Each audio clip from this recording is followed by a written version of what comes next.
बेरोजगार उस्तादिया फिर सड़क पर उतरे। लगातार एक हफ्ते में दूसरी बार बनना जाने के लिए जुलूस निकाला। इनका मुतालबा बस यही है कि वज़ीर आला ममता बनर्जी और चीफ सेक्रेटरी से मुलाकात करना चाहते हैं। अभी तक तो इस तरह की जुलूस में बेरोजगार उस्ताद मुजाहरा करते नजर आ रहे थे, लेकिन आज उस्ताद भी एहतजाज में शामिल हुए। मगर गुज़िश्ता दिनों की तरह आज भी इन्हें हावड़ा मैदान मलिक फाटक के पास ही रोक दिया गया। आज ये काफी गुस्से में नजर आए। कहा कि ममता बनर्जी से कह दीजिए कि हम पर गोली चलाए या हमसे आकर बात करे।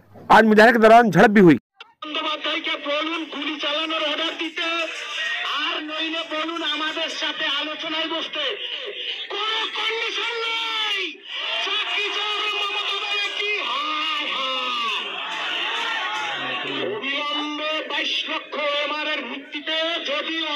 চিহ্নিত হতে পারে।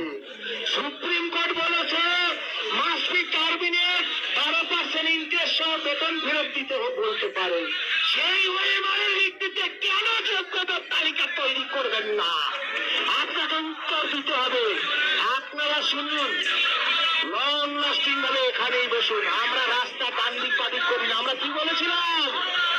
সোজা কারো পাগারও ক্ষমতা নেই। যদি কেউ দেন সেটা তার ব্যক্তিগত বিষয়। এনে দাও ঘুরিয়ে দাও। অবিলম্বে 22 লক্ষ ওএমআর প্রকাশ করতে হবে। সকল যোগ্যদের চাকরি ফেরাবার ব্যবস্থা করতে হবে। চাকরি চুরির দায় নিয়ে সকল যোগ্যদের চাকরি ফেরাবার ব্যবস্থা করতে হবে।